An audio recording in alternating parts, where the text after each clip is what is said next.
I remember the staff meeting when Mr. Idakavich came to us and was like, hey, we're gonna start this, it's redesign, and we're either all in or we're not doing it. When we took that vote and we said, yeah, let's do it, I really feel like that was the click we needed to make everybody come together. I've been here since 2013, and before redesign, the overall feeling of the building was very tense. There were a lot of miscommunications between the process of, I have a student who is misbehaving because of this reason, what do I do as a teacher? And I feel like now, after redesign, we've gone through those social emotional trainings, we've gone through the trauma training, so I'm able to pinpoint when a student maybe has those needs, and I'm able to give them those coping strategies, and then I'm able to help them in the classroom. Before, it was not like that. I just felt very lost and unsure of how to reach my students who have those needs.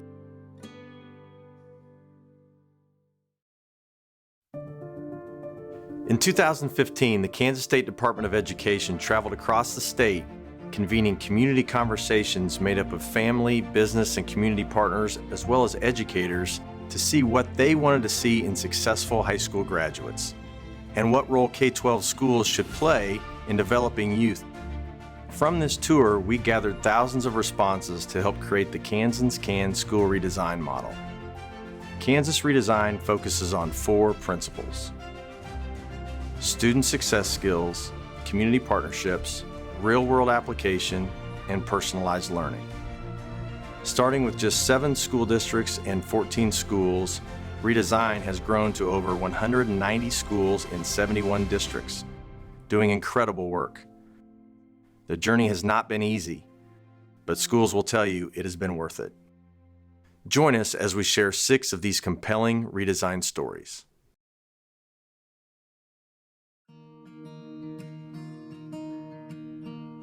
Leavenworth is a very diverse school district. We have a very diverse community.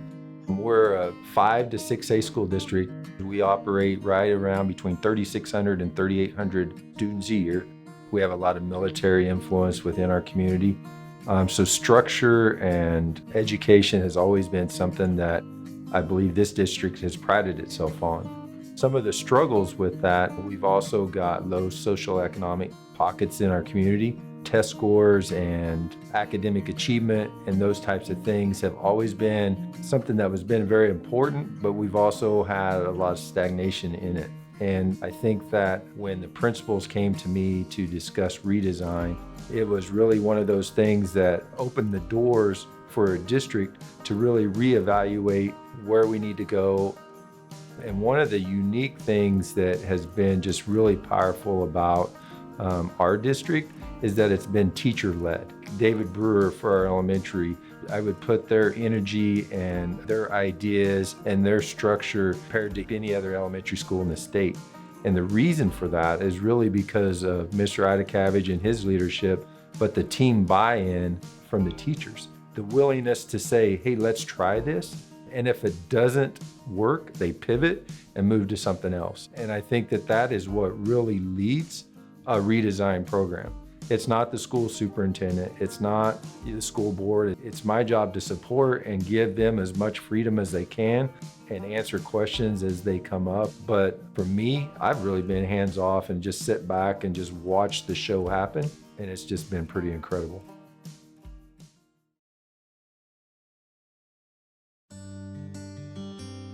There are so many aspects happening at the same time. You have the social emotional, you have the project-based learning, you have the individualized math, you have all of these things working. The way we introduced them all seemed like a lot at first, and it was very overwhelming. But then now that we've been doing it and we've worked through that, the benefit outweighs the struggle so much. I love being able to walk into my classroom every morning and I can look around my class and I can easily gauge where students are. And I know throughout my day, whether it's reading or math or PBL, where I'm gonna be able to reach those kids and rein them back in to help them be successful. We started having conversations about, okay, what do we want to see differently? What experiences do we want our kids to have? And then how do we make that happen? A lot of the things that we do at David Brewer in terms of redesign, our initial steps had to do around our trauma-informed and our social and emotional. And our social and emotional, our character ed is ingrained in every single thing that we do. From the time they walk into the building till they get in their cars at the end of the day, we try to use as many teachable moments through our morning meetings. Then we started seeing some changes in our discipline data, started dropping and attendance was going up and kids really wanted to be here. Then we started looking at, well, okay, we want our kids to have some experiences that they don't normally have, and how do we do that? And so we changed what we do with our math, and so we went completely away from whole group instruction till it's all small group, it's all individualized, so that response to intervention is immediate, performance-based, so a kid has to master a skill before they go on to the next one, so we don't just push them on with a test at the end of the chapter and then we don't know if they got it or not, and then we're going on to the next one. We have kids that have made it through 4th grade math and we start them in on their 5th grade material. We have kids that are a little slower and we find them interventions and things like that to help them out there. For science and social studies and incorporates the other disciplines, we went to project-based learning. We are able to bring in community members as speakers. We like to think about it head, heart, and hands. Not only are they thinking, but they also get to do something that they're passionate about or they care about, and then they're creating something for an audience. And another big part of what we do at David Brewer is our servers learning projects that tie into that PBL as well. Teaching our kids that they can give back in some kind of fashion has been really big for us too.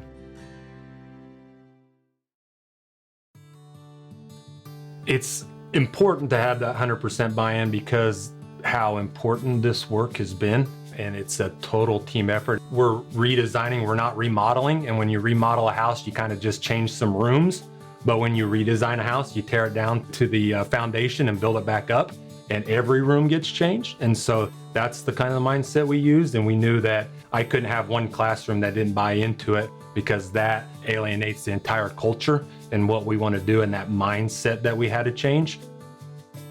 Teachers or staff or adults in school buildings have to change the mindset that it's not like it used to be, that it's not all about content anymore. It's about, the experiences and connecting to the real world.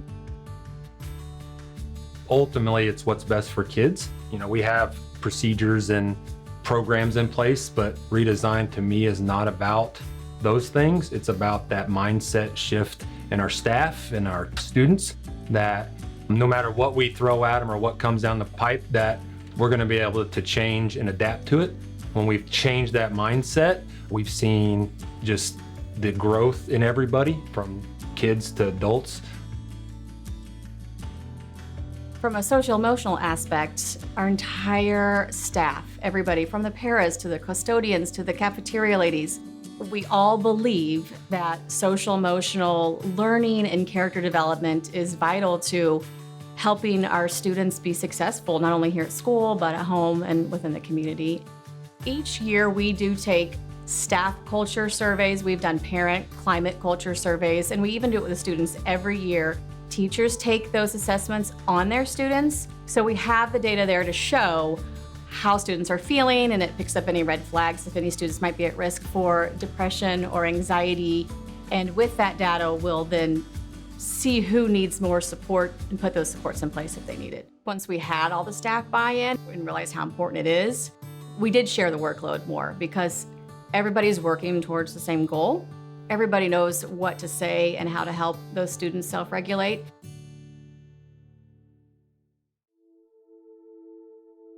Morning meetings are when we all get in a group, we all talk, and sometimes we ask a question of the day, and sometimes we even do riddles in the morning and try and figure them out. Sometimes we get them, sometimes we don't, and I thought it was really fun. We hear about morning meetings, and that social emotional piece has been huge for both of our kids for totally different reasons. Addie's a very social being. We would worry more about just that getting ready for school part. had some anxieties coming into school. So those morning meetings and just those touching bases was great for her and almost a good reset to be ready to learn in the next 5 minutes. We've done a really good job of realizing kids come to school with a lot of baggage and things that they shouldn't have seen and done, and that it's what's happened to them, not what's wrong with them. Jaden came to us and he struggled. He lacked the tools to be able to work through those kinds of things. Through our trauma-informed practices, through our resiliency, through just treating kids with grace and understanding that it's what's happened to him, not what's wrong with him approach, we were able to then give him those tools because he's done the work. We spend time talking to our kids 4 times a year about brain research and what happens when we're stressed and cortisol levels and all those kinds of things, educating him that way. So when he has that feeling that it's okay and that will go away, and to recognize that, he has the tools and his teachers are understanding that maybe he needs to sit out in the hall, or maybe he needs to come down here to my office and just hang out. Sometimes he comes down here and we don't even talk. Sometimes we come down here and we play a game. Sometimes we'll go for a walk at whatever he feels like, where those things took 2, 3, 4 hours to get him back. Now I see him very seldom because he is able to now use those tools. David Brewer School is amazing. Just from experience from being at a different school, transitioning over to here has been absolutely amazing for both of my boys. You got every support system you can think of. For Jaden, he has had behavioral problems. When we were at the other school, there was just no support. Instead of focusing on what could help Jaden get through his days or sending him to a different room to calm down, they were just go home. He could never learn because it was just the smallest thing, and that was their first reaction is, well, you got to go home. I felt like he got behind a little bit just because he was constantly being sent home, and we came here and he still had his struggles in the beginning, but they never gave up on him.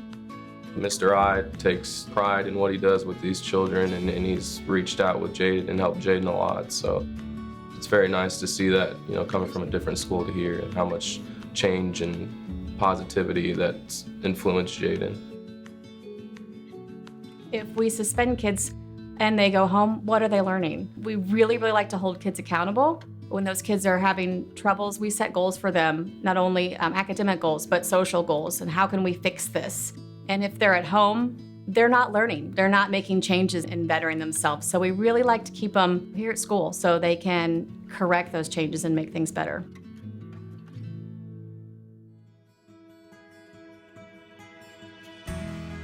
Redesign was huge when it came to closing the gap between school and our families and our community. It was really just a green light to invite everybody in, because it just like that old saying goes, it takes a village. It really does.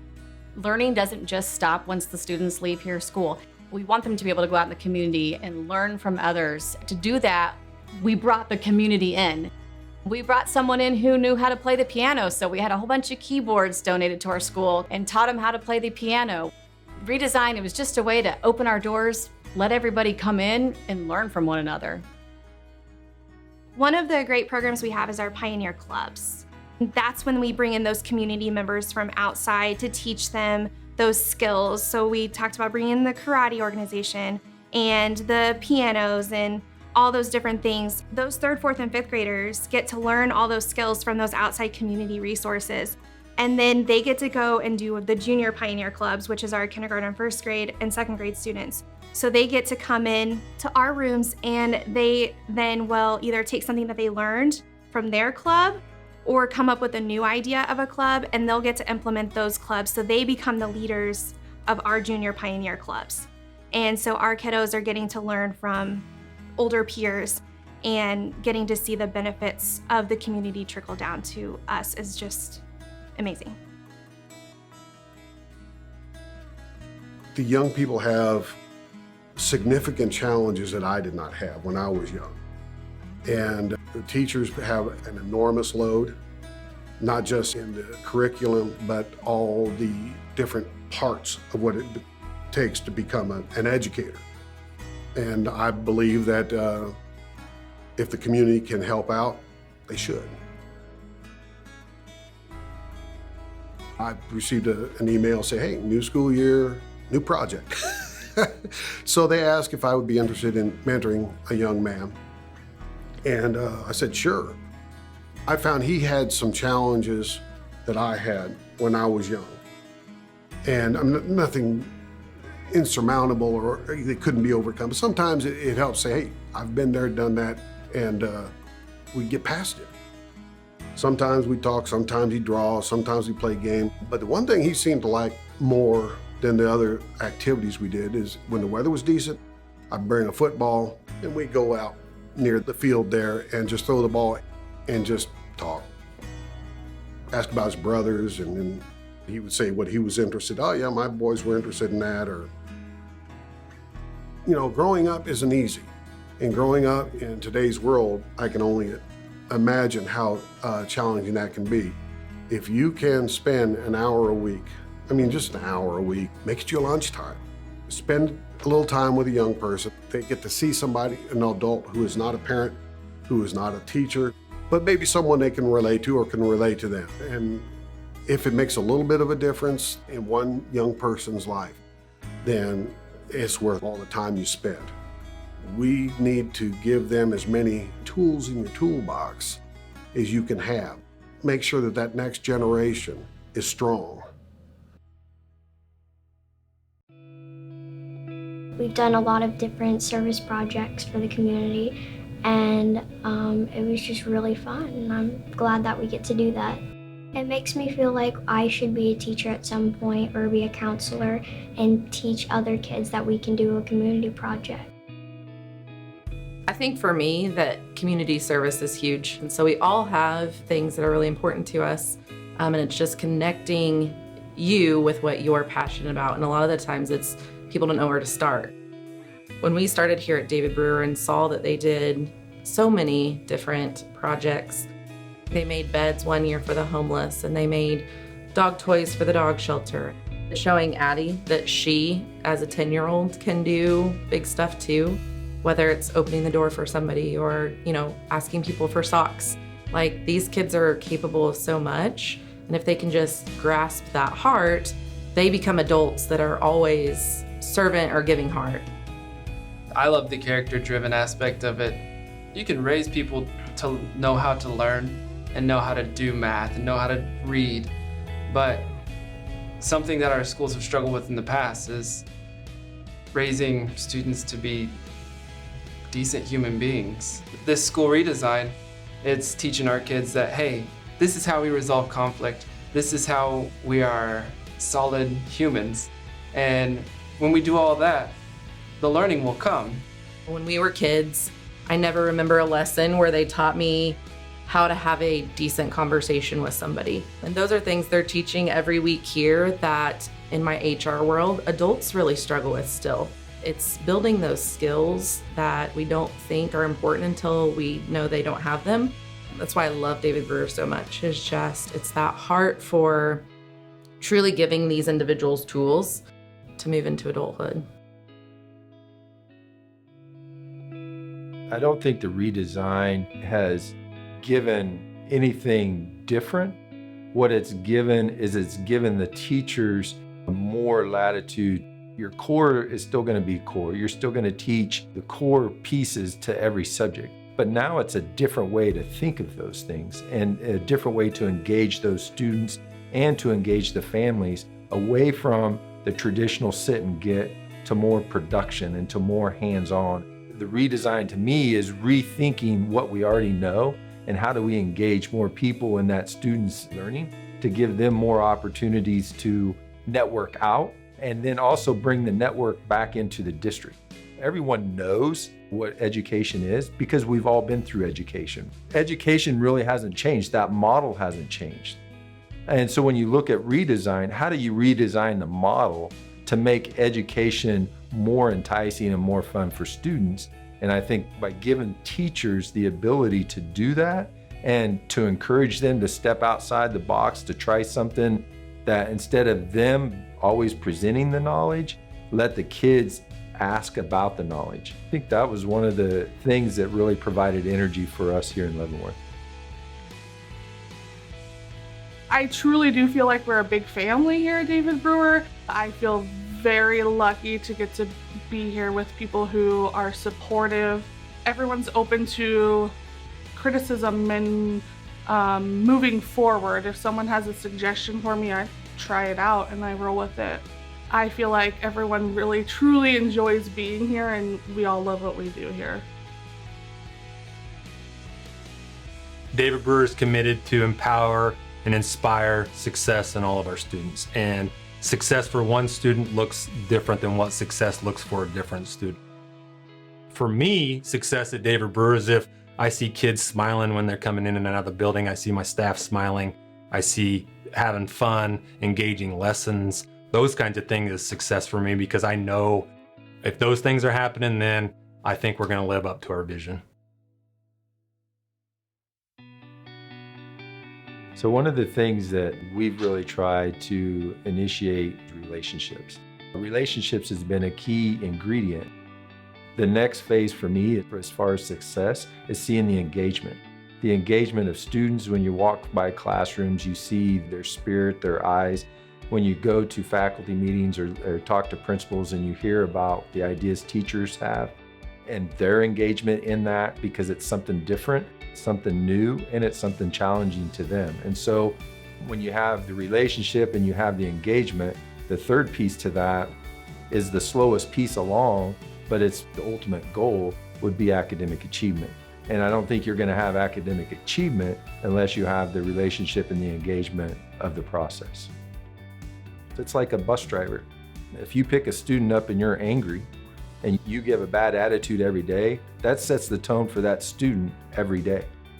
If we set the tone of education and the importance of it at our earliest learner, by the time that they're seniors, they're going to be more ready for whatever the world gives them at 18 than if we worry about what's at 18 and forget about what happens at 5 and 6. My biggest advice for districts that are possibly looking to go to redesign, look and see if what you're doing is what's best for kids. Are you meeting the needs of every individual kid? Are you making the school around them and creating an experience for them? Or are you trying to make kids fit into your system? And if you're trying to make kids fit in your system, then I think you've got to reevaluate what you're doing and look at some of these things that are going to help all kids be successful. What I'm most proud about regarding David Brewer Elementary School is how they have really changed their culture to be focused on learning. And you might think that that's odd because of course schools are focused on learning, but when I worked with David Brewer Elementary School a few years ago in a different context, they had a culture that was really built around kind of the convenience of the adults. But they have changed all of that so that every single decision that they make is not only about the betterment of all students, but they actually take into account the needs of each and every individual student. Redesign isn't a one and done. Schools are never done redesigning, and so each new year brings a different set of challenges, a different set of students, a different data to work through, but they have those processes in place. They have that strong vision of what they want their school to be, and as long as they stay true to those processes, their redesign will continue and be strong. I've learned that it's okay to fail. Not everything has gone smoothly in my classroom through the process, but I'm able to learn on the spot through it, and it's helped me be more flexible as well. Before I was very much, here's what we're doing, this is what it's gonna look like, and when we started redesign, we pretty much just jumped in, and I had to learn that it was okay if something didn't go perfect, and that I was still doing a service to my kids and I was still helping them grow and learn as a person. I just feel like I'm more confident in my teaching and my abilities and knowing how to help my kids when they're struggling. If I could say anything to the pre-service teachers coming into the profession during this redesign process, I would just say breathe. It's hard. The collaboration piece between teachers is so much stronger than it used to be. We're not just teaching our kids in our classroom, we're teaching the kids within our school building. All of our components of redesign work so nicely together that it helps ease those anxieties when we do try new things that are outside of the box, because we know that we have each other to fall back on. So our staff here at David Brewer, they're the ones that make this happen. They come in and every day and work hard. We have about 65 total staff. I see them do things on a daily basis I've never seen people do. You know, they love kids, they love their job, they work hard. They've bought into what we're doing and understand that it's the right way.